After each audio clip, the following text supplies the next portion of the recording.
Where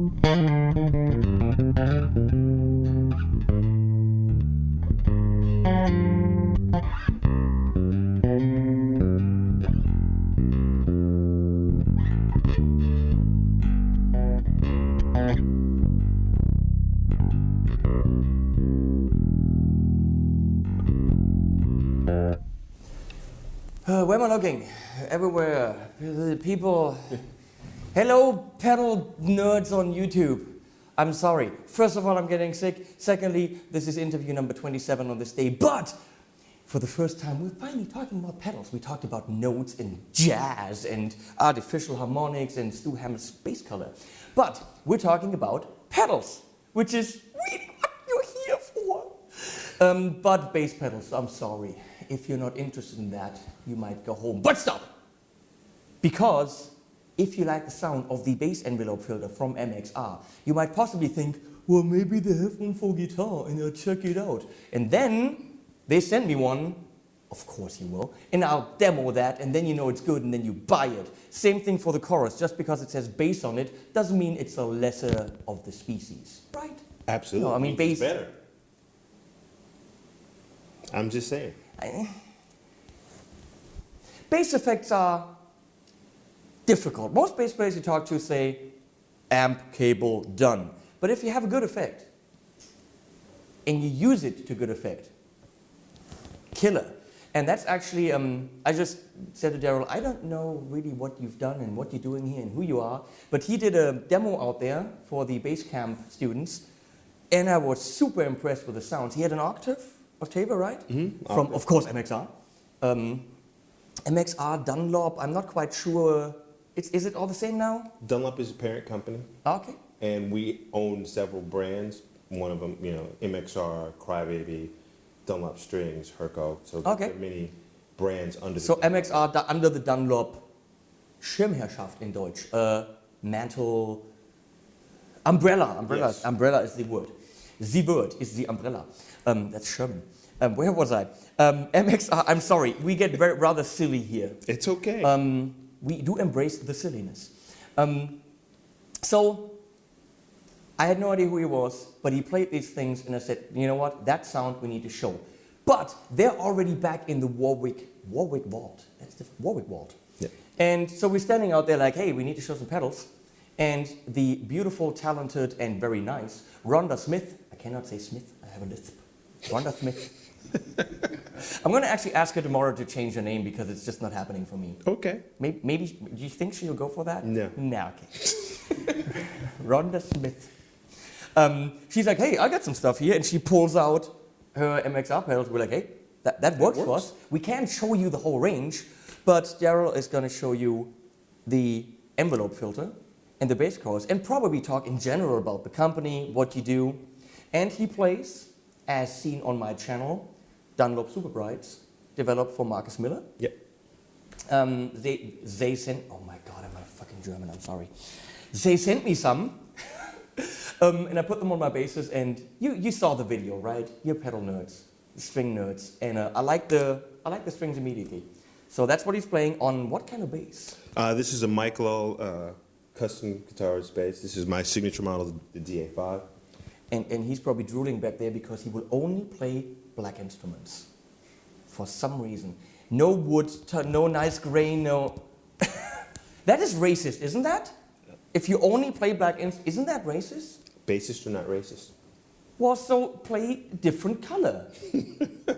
I'm sorry, if you only play black, that's also that's a bias towards a certain color, right? I'm saying nothing. Okay, sorry for embracing the silliness. So, here we go. Tell us. So I was just thinking about something you said about bass pedals and guitar pedals. One of the major philosophies that we have at MXR as far as our pedals is the first rule is if you step on a pedal and the bottom drops out, you just got fired.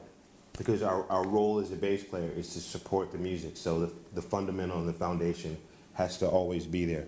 So with almost all of our pedals, there is a dry control or a mix or some way to maintain the integrity of the unaffected. Also distortions, overdrives? Often in those as well. Because that is crucial. Yeah. I never get, I mean, I'm a producer and I play bass, but I never get a driven sound that still pushes and that still has that bass. You have to have the fundamental. Mm-hmm. So in the case of the envelope filter, we have a dry control, have a separate effects control, the decay, which controls how far down the envelope goes. Mm-hmm. The Q control controls the shape, whether it's a pointed shape or more round. How many frequencies it affects. The higher your Q, the more piercing and pointy it's going Right. to sound. If you want it to be a little bit more subtle effect, take the Q down. And the sensitivity is just static. It's the sensitivity to how hard you attack the string, which really is what gives it that kind of magic wah quality. So.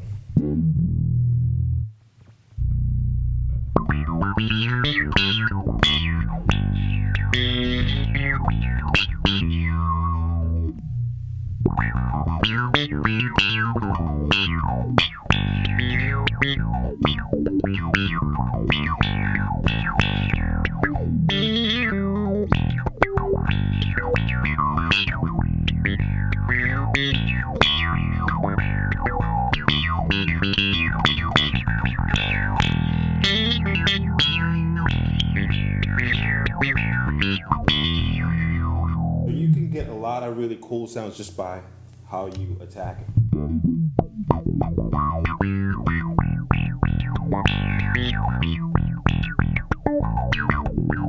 A lot of times I'm hitting these kind of ghost note things which make it sound like a bubble. Nice. It obviously requires very dynamic playing. I mean, you got to work with the pedal. That's not a pedal okay, I just got it tonight's a gig, let's put it. No, you got to work with that. You, like I said in my clinic yesterday, no matter what you're doing, the tone starts in your hand. So if I'm playing this the wrong way with my hands, the effect's not going to work the same way. So I can do the same. You can get also different tones if you use a different playing style. So if I'm playing with my thumb.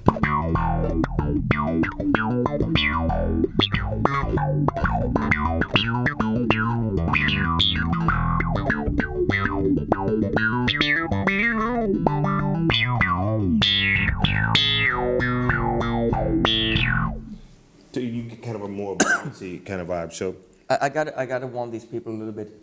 The fluidity that you're hearing in his playing, that's his fingers and that's his playing. The pedal cannot make you do that. Okay? I'm sorry. It's very weaving in and weaving out of the lines. I mean, that's his style. You cannot get that for what? How much is that? $150? yeah. That you gotta practice and take years of lessons with him or something like this, because that's I wouldn't sound like that with a pedal. Well, you don't need to sound like me. I mean, everybody's got their own thing. That's the beauty of it. But the way I personally like to use this pedal is to create kind of a synthy, bubbly 70s funk kind of thing. I felt that when you had the octave under it yesterday, it was. I mean, you said you're making sure that the bass is still there, and it definitely is. It's not just the fizzly high end, but it sounded like the octave was catching a little bit of that low end and helping you to fill it more. Well, I use the two of those pedals together to create more of a synthy kind of sound. So the octave is giving me that girth and that growl, and then this is giving me sort of the bubbly funk thing on top. So I can kind of simulate kind of keyboard synth stuff, which is great, because then I don't have to go and switch between keyboard and bass. It's just. So when can we? Oh my God, my English. When can we? I'm sorry, it's been a long day. When can we, as the MXR fan community, expect the envelope octave, where we just get both in one pedal? Just as just as an idea, because they complemented each other so well. I won't say that it can't happen or won't happen, but I'll take that under advisement. And I don't expect you to do anything other than take the guts from both pedals, put it in a bigger chassis on these types of pedals, which I've had in my mind and talked to people about, 3 switches, 2 individual ones and a master switch. There you go. Well, it's a little more complicated than that. I mean, you got to do what's right for that particular pedal. So, whether or not it could be, as simple as that, I don't know. But it makes, I mean, it really complemented each other well. Well, And, the whole idea is for all of these bass products to work the way bass players actually play. And one of the advantages that we have at MXR is that we have a team of bass players who, are actually out playing in a variety of styles. We've got guys that play rock, guys that play metal. I play a lot of R&B and jazz and stuff. So you get a broader sense of the bass playing community. So the way I'm going to use, say, a distortion is very different than the way a metal guy's going to use it. The voice is going to be different. The way I use a wah is different than a rock guy's going to use a wah. All the way around. So we try to put everything in the most musical range, not necessarily at the extremes. And you take in feedback from the players. Oh, absolutely. We have a great artist roster of professionals that before it ever goes to market, but before you guys see it, it's been on the road. I took this stuff out and did gigs with it for ever before it ever got to the production stage. That way you can figure out what things work, what things don't work, and how to make it as good as it can be. And I'm going to go off on a tangent here, which is very important. Many of you, for some reason, spent a whole hour watching me drink coffee, sit there with a lot of pedals, in a video called Pedal Pricing Demystified. Why are Chinese pedals cheap? Which doesn't necessarily mean they're bad. And why are US-made or boutique pedals more expensive? And there's pros and cons to everything. But one thing I very clearly said in the video, that R&D and that type of dedication to making sure that the product that goes out is actually usable and has been road tested, has been played, and the 3 players come back and saying, you know what, the sensitivity, the last third of the knob is completely useless, so why don't you get rid of it and make sure that you have a better range? That stuff, in my personal experience, sorry, Chinese companies that I work with, they got a product and they say, okay, it's good. Well, no one's actually tested it. I always say, send it out there. Send it to 20 players, wait a month, see what comes back. And that is something that Chinese companies do not necessarily do. Doesn't mean that the pedal that comes out is bad, it just might mean that it could have benefited from some more testing. Right. And sometimes people don't have musicians who are real world players, not just people who can play the instrument. That is 100% the case. A big difference between a guy who can play bass and a bass player. The company that I work with has no bass player in-house. I think they've got 3 or 4 good guitar players out of 200 people. And I love the guys. I went to China, hung out with them. But there's no bass player. And they have made bass pedals, and they came to me and like, no, not really. And that is having real players tested. But you know what? That means, in the end, you might fork over a couple bucks more because that stuff needs to be paid for, that extra time, yeah. And then going back and doing another revision, testing that again. And obviously, we've talked about it in this video. Please watch it, Pedal Pricing Demystified, US-made pedals. Whether, I'm not going to say whether these are actually produced and manufactured in China or not. I'm not sure. These are made in the US. Okay. Really made or assembled? Because there's big differences. No, these are made in the US, period. Yeah. Okay. You know, wages are higher. Does it mean that it's a better pedal? Who knows? But you have a feeling that, okay, you're paying the right people. For me, the R&D, the research, and the dedication to making sure it's right before it leaves the factory is a huge factor. Right. Because you can trust that it's something that's going to work instead of maybe gambling by a cheaper pedal, and it might be cool, it might not be cool. Mm-hmm. We have to point out, with the ones that we have here, that the colors are fucking awesome! Hey, we all eat with our eyes. No, we play with our feet. No, you know what I mean? I mean, we look at the thing and it's ridiculous. It's a pedal, it's a tool. But when it looks sexy, But that's all like part of that. the vibe. You know, when you I mean, this teal is freaking. I just got VFE pedals made for me, and I picked exactly this. And Peter Rutte actually put in ground lighting for me. That's gonna be the next big thing, I'm telling you. it's funny, I thought of that. Ground lighting. Yeah. And because it's teal and he only had green and blue, he did green and blue. Mm-hmm. And I'll send you pictures. Okay. It's pedal porn. I mean, it is pedal porn. It is completely unnecessary. It doesn't make it sound better, but it makes you spend money. and that's what you guys want. And that's funny enough. That's what you people want because you see my pedal and you go like, yeah, that's nice. Yeah. Ooh. These guys scaring me. But you see that and you go like, yeah, I put that on my board. Yes, I do.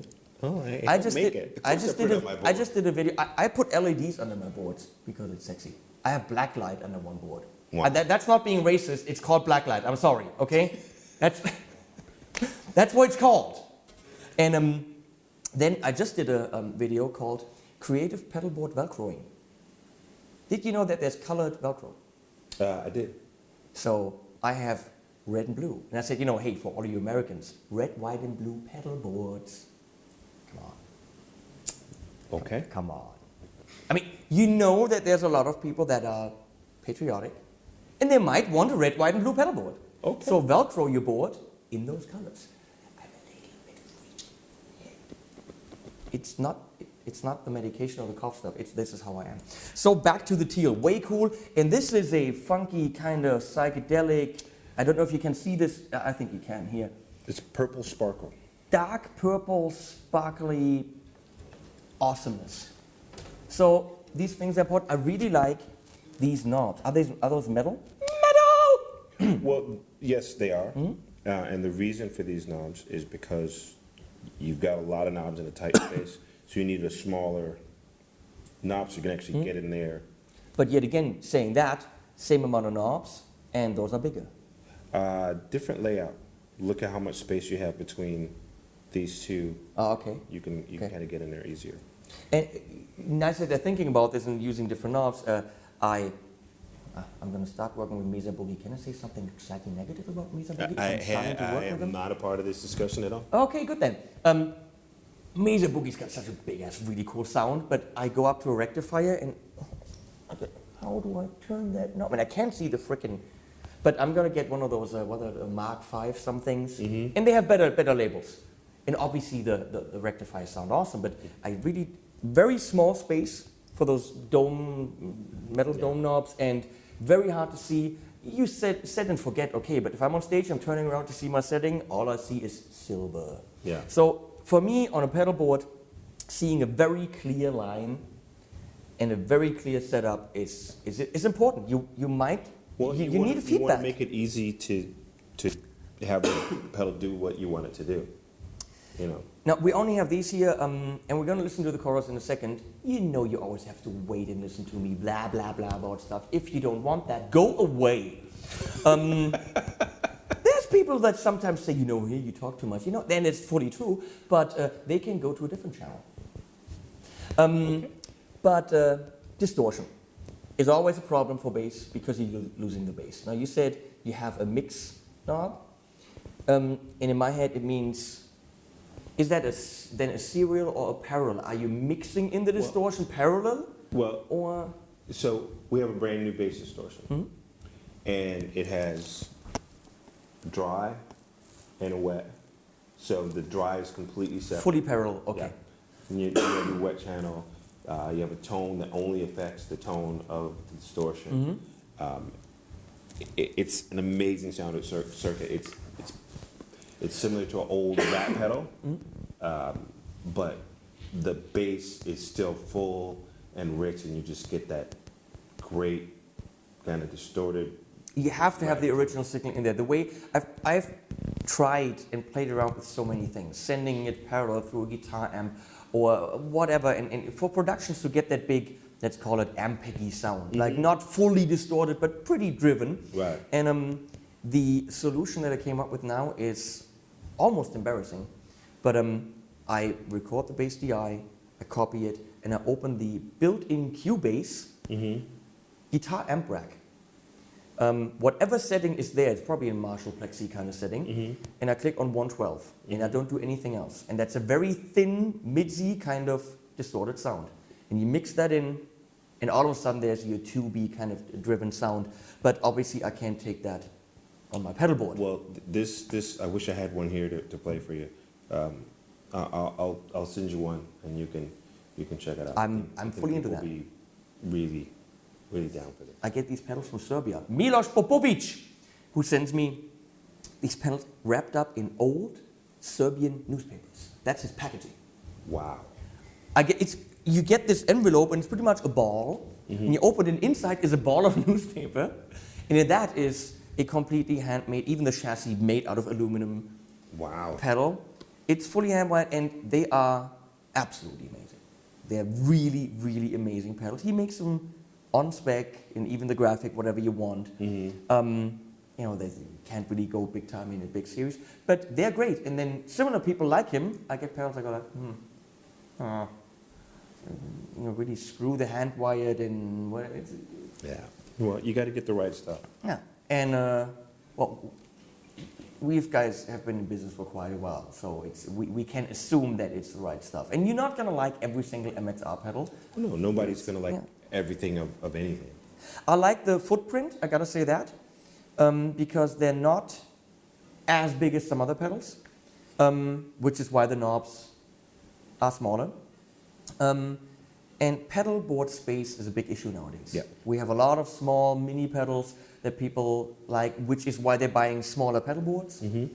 I just showed pedal train boards with the Seox DC5 under it because it actually fits under the completely flat pedal train boards. Okay. The Nano and the, what's it called, Metro. And it's one of the only power supply that's professional that fits underneath. It's 3.5 centimeters thick. Okay. Very nice. Of course, they make their own power supply, so I can't sell them on that. It's all good.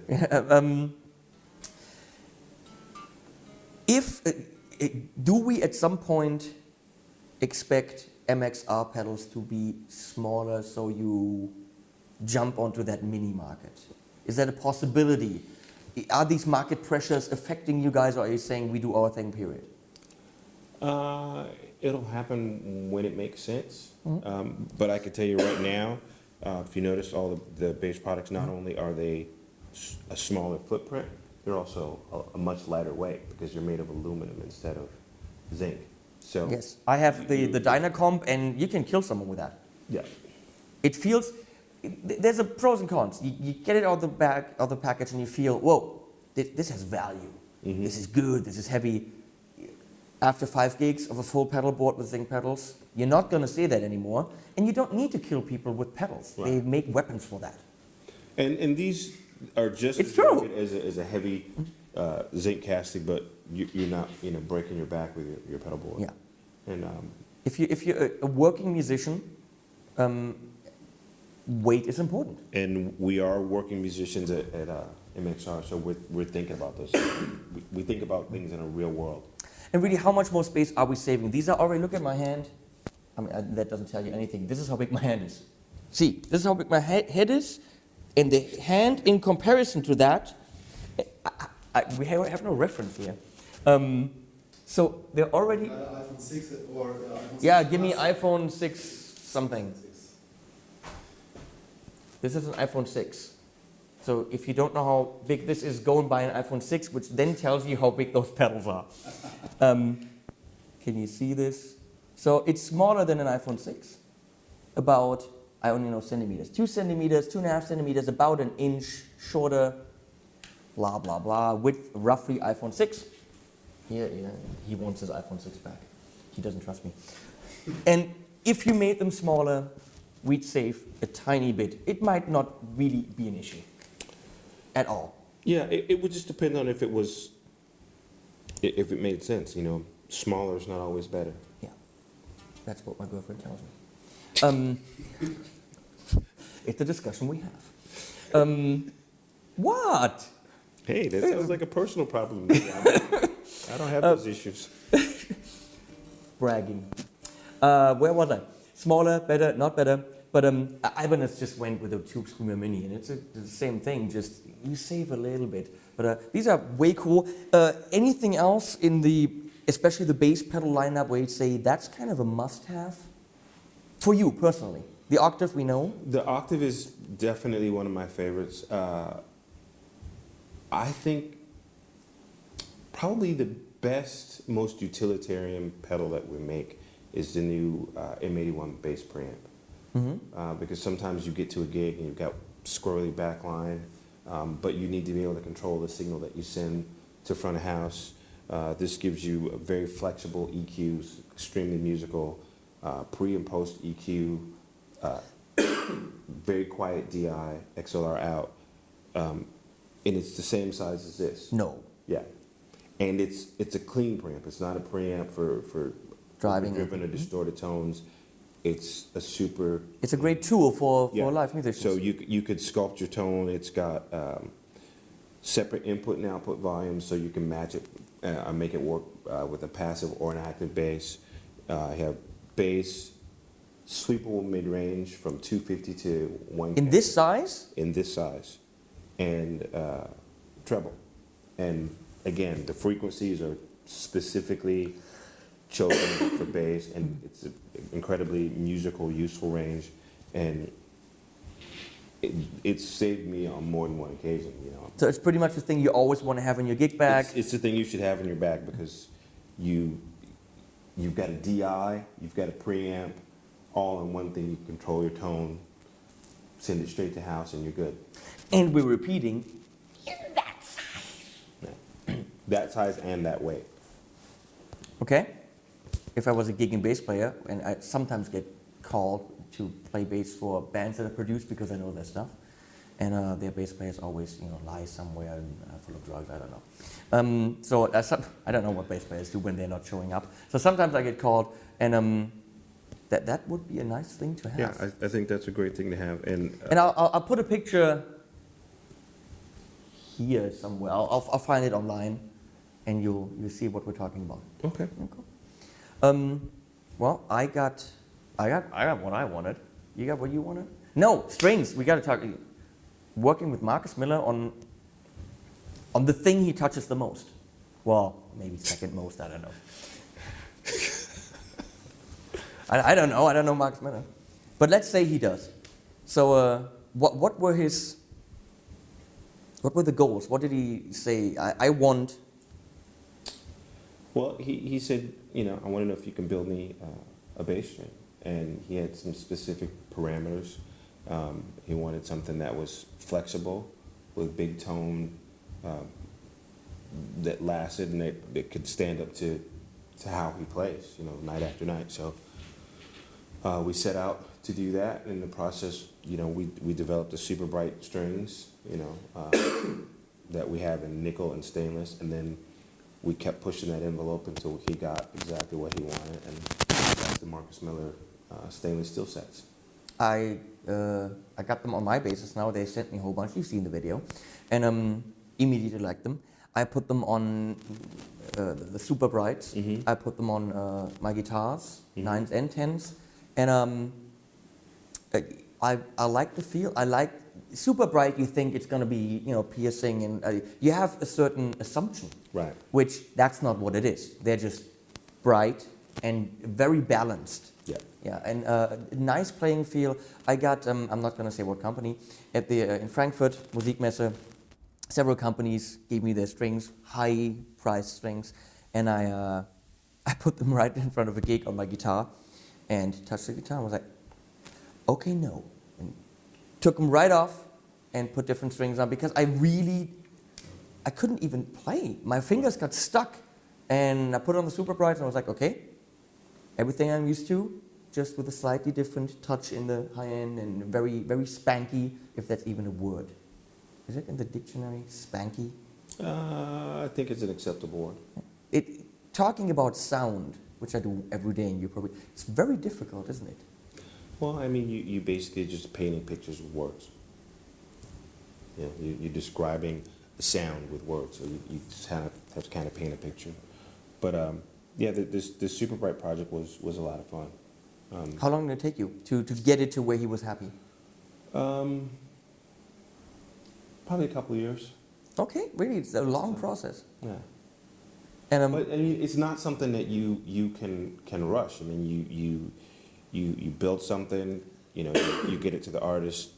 They gotta play it, and they gotta, you know, spend some time with that and figure out what they like, what they don't like about it. You get that feedback, you work on it some more. You know, I have to spend a certain amount of time working on it before I send it to him, and you know, okay, I think this is what he's looking for. And the great part of that whole process is, in the process of building a string for Marcus, we came up with this whole other thing. You know, it got to a certain point where I thought, okay, this is great. And we kept pushing farther to create exactly what he wanted. but you liked what you came up with in between. Right, right. The Super Rights have a more flexible feel. It's a more balanced string. It's just a great sounding and feeling bass string. You hear more of your instrument. It's very clear and articulate. Now to test them, did you test them on his basses?